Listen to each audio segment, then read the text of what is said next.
গতকাল প্রতিদিনের বাংলাদেশ আর কয়েকটি মিডিয়াতে মা ও শিশু হাসপাতালে যে প্রতিবেদন বিষয়ে যে প্রতিবেদন প্রকাশিত হয়েছে, এটা আমাদের নজরে এসেছে। আমরা আজকে সিভিল সার্জন মহোদয়ের নির্দেশে আমরা অভিযান পরিচালনা করেছি এবং কার্যক্রম দেখলাম, আমরা তার কার্যক্রম বন্ধ রেখেছি এবং আমরা ম্যানেজারকে ডেকে আমরা বলেছি যে আমাদের নির্দেশনা ছাড়া যেন পরবর্তী কোনো কার্যক্রম না চালায়, এবং তারা অঙ্গীকার করেছে তারা নিবন্ধন না পাওয়া পর্যন্ত কোনো কার্যক্রম চালাবে না।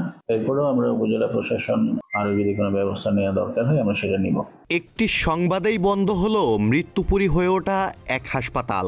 দিনাজপুরের বিরামপুরে অনুমোদনহীন মা ও শিশু জেনারেল হাসপাতাল, যেখানে ভুল অপারেশনে সম্প্রতি প্রাণ হারিয়েছে দুই যুবক। প্রতিদিনের বাংলাদেশে ভুল অপারেশনে দুই যুবকের মৃত্যু, অভিযুক্ত চিকিৎসক পলাতক শিরোনামে সংবাদ প্রচারের পর নড়েচড়ে বসেছে স্বাস্থ্য বিভাগ।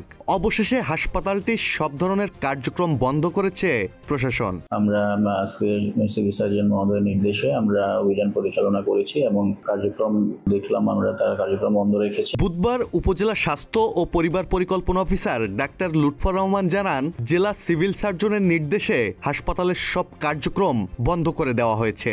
আমাদের নির্দেশনা ছাড়া যেন পরবর্তী কোনো কার্যক্রম না চালায়, এবং তারা অঙ্গীকার করেছে তারা নিবন্ধন না পাওয়া পর্যন্ত কোনো কার্যক্রম চালাবে না। অভিযোগ রয়েছে ডাক্তার শের আলী মর্তুজা নামের এক চিকিৎসক একইভাবে টনসিল অপারেশন করতে গিয়ে দুই যুবকের প্রাণ কেড়ে নেন। নিহতদের একজন বিরামপুরের, আরেকজন নবাবগঞ্জের বাসিন্দা।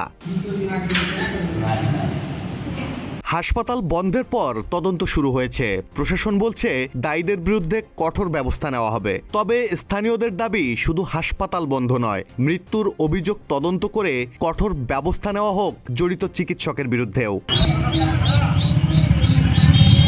ডেস্ক রিপোর্ট, প্রতিদিনের বাংলাদেশ।